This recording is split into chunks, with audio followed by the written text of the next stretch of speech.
You didn't. Yep. I thought you learned your lesson. I guess not.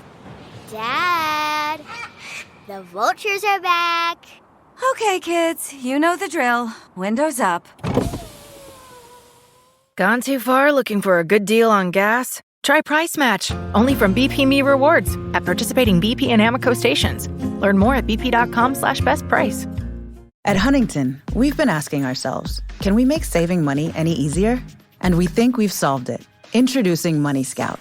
It analyzes your spending habits, income, and expenses to find money not being used in your checking account, then pushes it to savings automatically. Why would a bank do that? Just to help people thrive. That's how we reinvent banking. Huntington, welcome. Subject to eligibility, terms, conditions, and account agreements. Learn more and enroll at huntington.com/moneyscout.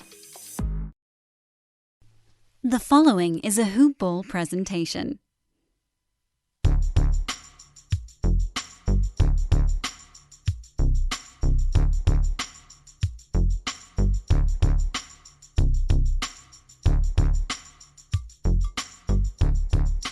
Good morning, Hoop Ballers, and welcome to another edition of Hoop Balls DFS today. This is your Saturday, July 3rd edition.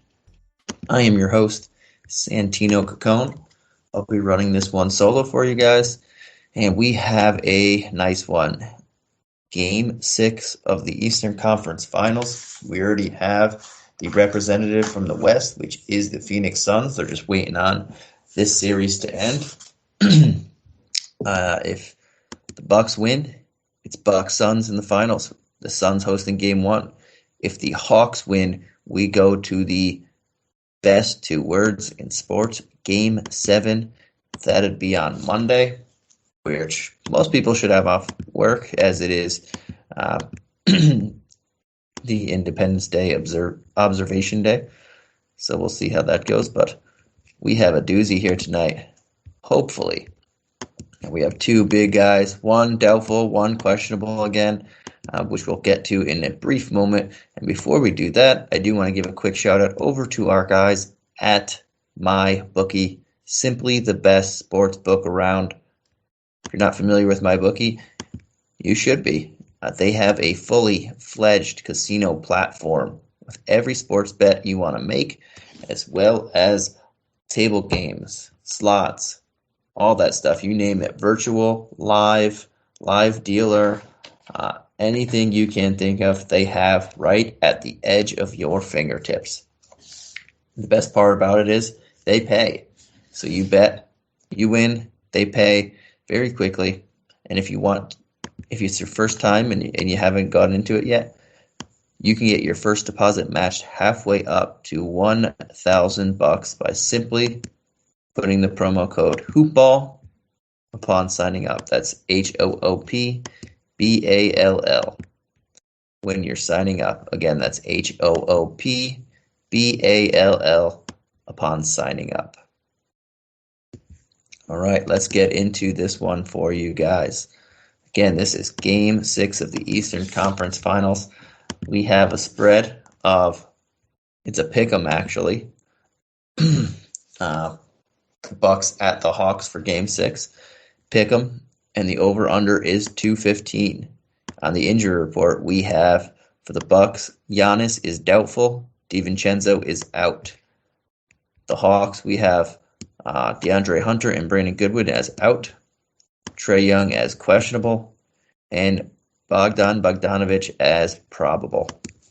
So again, Giannis, doubtful. Trae Young, questionable. Not sure where to go with that one. Trae missed the last couple games. Giannis missed the last game, which was a Bucks win. We'll see if things change here, but we'll start with the Bucks. Again, looking like Giannis is not going to play. I don't think he will play. Maybe they're trying to give him as much time off as possible. That injury looked very bad. So if they need him in a possible Game 7, maybe he plays then. If not, getting rested for the finals, and hopefully he'll be ready for that. But in the meantime, we have Chris Middleton at a nice 10-4. Obviously, it's a little bit more expensive. They're on the road this time, so we know about his home and road splits. He was awesome at home in Game 5, but he was really good on the road in Game 3, too. That's been his best game this series. He shot the ball extremely well, 6 of 12 from 3, 15 of 26 in that game. The game after that, he was 6 of 17, 0 of 7 from 3. So it's pretty much, that was more so what he's been doing on the road this year. But again, this is Game 6. There is no Giannis, so I am fully prepared to pay up for Chris Middleton. There might not be Trae Young either, who is $200 less than Middleton, but regardless, I want a lot of Chris Middleton in my lineup with no Giannis. Similar sentiment for Jrue Holiday. They're going to need both of these guys if they want to win this game. They'll need Chris Middleton, Jrue Holiday. Both are going to get additional touches. Both are going to get additional ball handling duties on top of what they already have. Both need to initiate the offense. So I really like getting both of them. Jrue Holiday took 20 shots in the last one, had 13 assists. His assist numbers have been really good this series.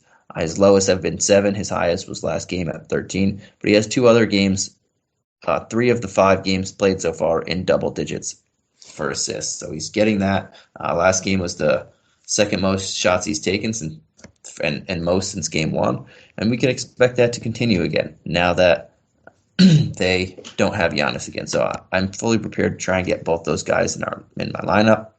We don't have a super, super duper expensive guy to pay for in this series like we've been coming accustomed to, like in the 11.5 to 12 plus K range, because Giannis is hurt and Trae Young is also hurt. So everybody's price tag dropped a little bit. But I would like Middleton as the preference to Jrue Holiday, $800 more. But I also really want to get a lot of Holiday in here. I think if Middleton is the safer floor and the higher upside, but Holiday is just rock solid as well.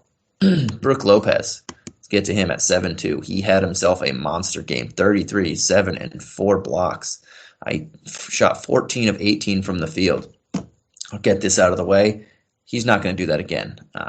33 points from Brook Lopez at this stage in his career is not something that we should expect. 7 rebounds. That's the most he's had since the Brooklyn series as well. He hasn't had double-digit any more than 7 rebounds in the entire series. So he had easily a scoring high for months, and then he had his highest rebounds in the series. I can't expect that to happen. Oh, and throw in blocks. Highest rebounds in the blocks since the Brooklyn series. But we can fully not expect that to happen again. He showed that he can be good, and with the extra touches and without Giannis there, he can show glimpses of the old Brook Lopez that used to dominate the paint. But 14 of 18 from the field, 33 actual points. Can't expect that again. I'm not really going to have much Brook Lopez in my lineup at 7-2. I'd rather have Middleton and Holiday and spend up there and spend down elsewhere. But Bobby Portis for $1,000 less than Brook Lopez is a guy that I really want again. He played 36 minutes in that game, in the last game without Giannis. 9 of 20 from the field, taking 20 shots is big. 22 actual points, 8 rebounds.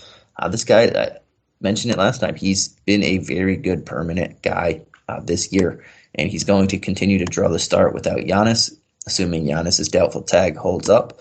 And at 6,200, that's a very good value there. One of the best mid-tier plays of the night. I know there's only two teams, but that's very good right there. So I'm going to have hefty shares of him, and I like to continue to go there. PJ Tucker's not a bad option. He'll bring you back double-digit points with the potential to get over 20, which he has twice in this series and last game included. He plays a good amount of minutes in the 30s whenever the games are close, mid to high 30s. So you can bank on him to get a lot of minutes and potential 20-ish points. But at 4-4, you can look to go there. Won't have too much exposure to him because the upside is just not there, but he's not bad. Pat Connington, he scored 9 points off the bench, had 12 fantasy points in the last one. he's a guy I don't mind going to at 2.6. He's just very cheap, and you can fit in your lineup, especially if Trae Young plays and you're trying to get Trae, Middleton, Holiday, and some of these other guys in there. You're going to have to go for some cheap guys. And Connington, we know, plays minutes.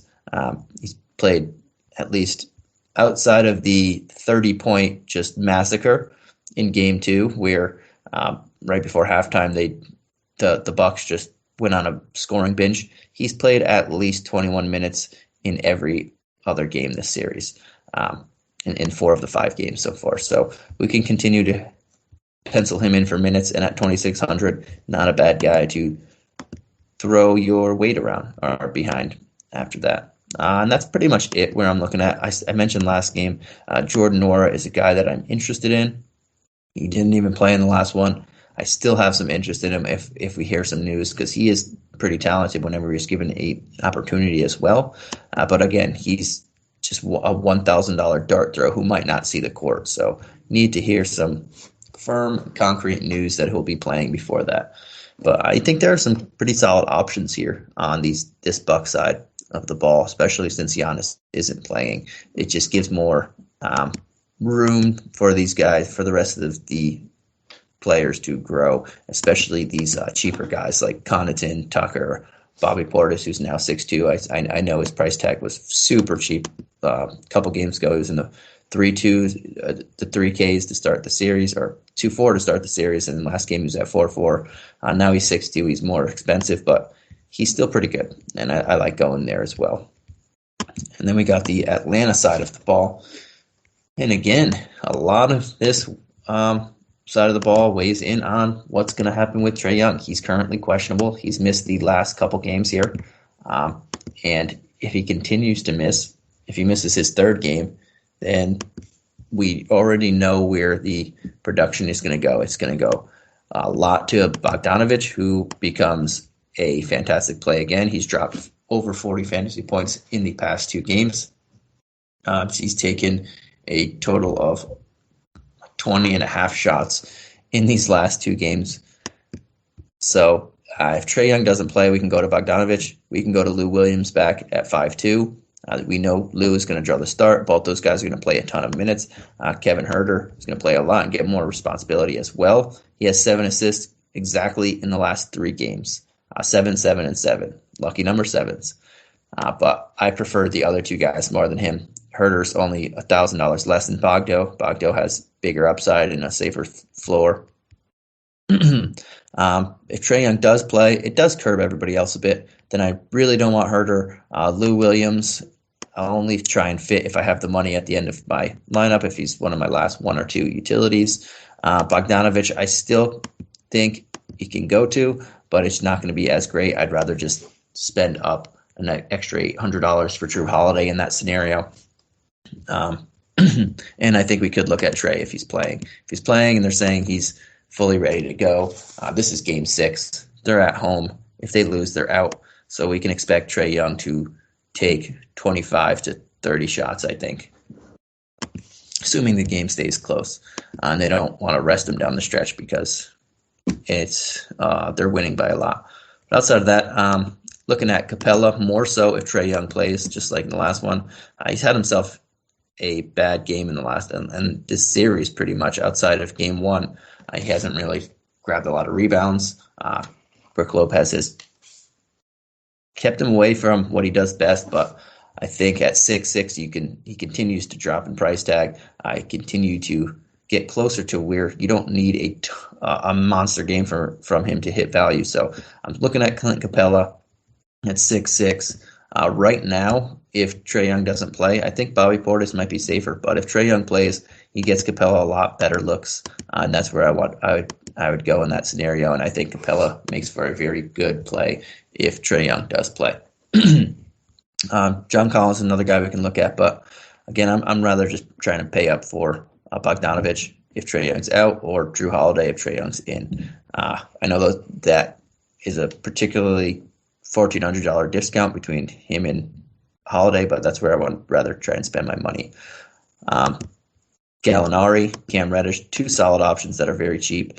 Gallinari's been pretty decent. He's been similar to PJ Tucker but at $400 less, and we know he has a better offensive game. So he's playing a good amount of minutes, and especially if there's no Trae Young, we'll continue to go to it. There's more minutes for everybody, trickles down the rotation, and more minutes and more shot attempts for everybody, trickles down the rotation. Cam Reddish, only 3,400. He's surprisingly played, went from 17 to 23 to 23, and he's dropped 20-plus points in the last 2 games. So Cam Reddish is definitely someone I'm going to go back to. And again, especially if Trae Young is not playing, that just means you can lock him in for, again, 23 minutes. I don't see why he wouldn't want to play. He's still on a minutes limit, but maybe he jumps up to 25, 26. Any extra minutes would be really good there.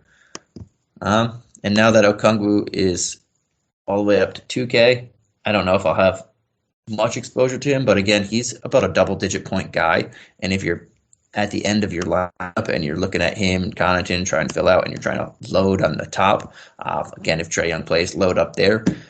Don't mind going to him. You know, you can probably get 10 to 15 points from the guy, and he will allow you to get some superstars. So I think there's some good options on both sides of the ball here.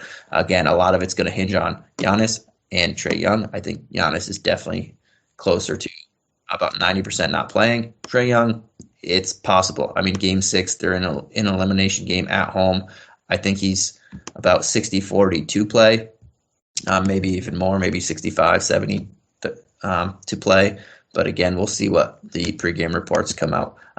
This is always a first look podcast that we do very early. And then we get the news that trickles in throughout the day on what's happening, what's not happening. And then we'll continue to pivot from there. But I have a feeling Trae Young's going to play in this. And Giannis is not. And again, if that is the case, I do want some Trae Young. It's an elimination game. I'd like Capella a bit more. Gallinari and Cam Reddish are still guys that I can play at that cheap price tags. And Okongwu is a guy that I can throw in there. I'd still like to have Bogdanovich, but I would prefer Drew Holiday if I had the extra $800. And Lou Williams, only if Trae Young is deemed super limited and questionable. In that scenario, then maybe I'll have some Lou Williams. But if Trae Young's good to go, Lou, even at 52 in the way he's been playing, is not someone that I'd want to try and pay up for. All right. Let's get on to our player tiers, because that does it for the one-game showdown slate. That's all we're going to have for the rest of the year is one-game showdown slates. Again, this is Game 6 of the Eastern Conference Finals. The Milwaukee Bucks at the Atlanta Hawks. The Bucks have a 3-2 series lead. The winner of this game either forces a Game 7 on Monday, July 5th, or advances to the NBA Finals to face the Phoenix Suns. So this is a series, and this is a game that you're not going to want to miss. It starts at 8:30 p.m. Eastern Standard Time. But let's jump into our player tiers. I'll start, make it a little easy. I'll start with the expensive tier. We'll start. No, you know what? Now that I'm thinking about it, I want to change it. I like to change it. I think I went expensive and the standard expensive mid value last time. Now we're going to change it up, and we're going to go with the value tier for the first one. I think my favorite value play is Cam Reddish. It just makes a lot of sense. He's only 3,400 still. If he's going to play 20-something minutes, especially in this series, and they want to play him. He's only had 3 games since he come back from a 4-month layoff, but this guy is a very good defender. He's very versatile, and he was, before he got hurt, an integral part of this team's success and rotation. So they want to play him. Back-to-back games of a total of 47-plus points in the last 2 games, and 16 before that in his first game back.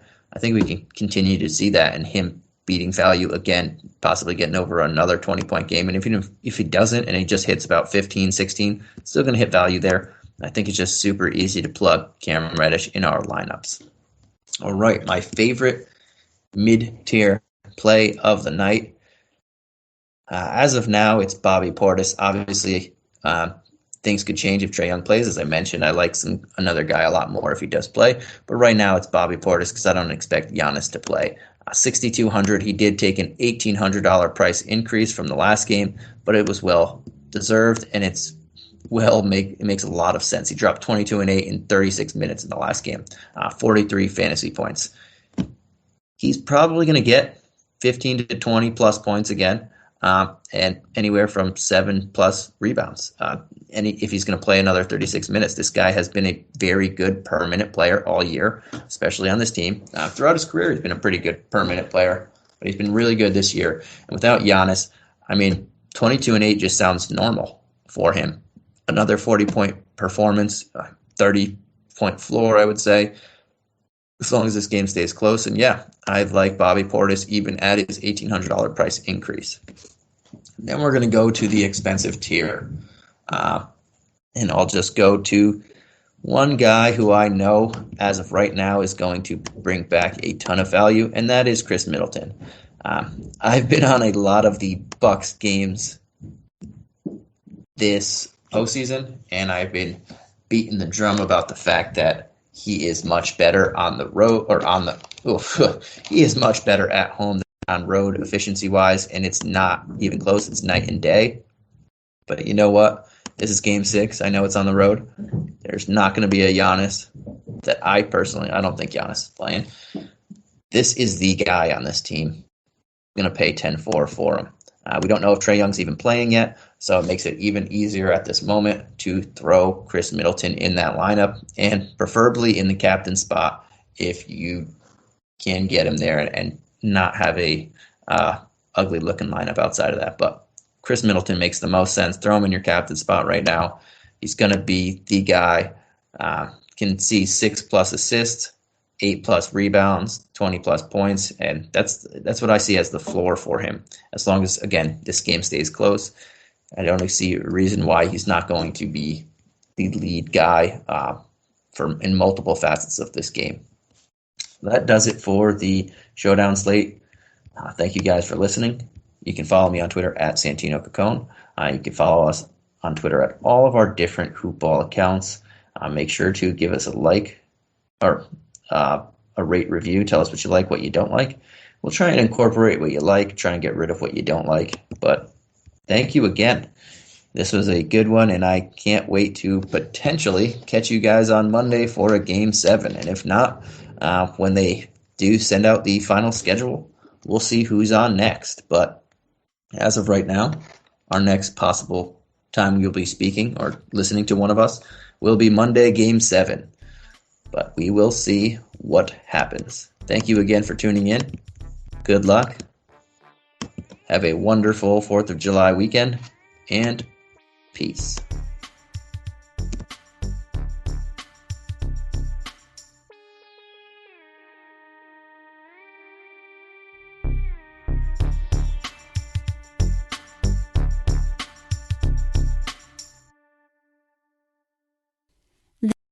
There are so many reasons not to skip breakfast. So many savory, mouth-watering, tasty, delicious beyond all belief reasons.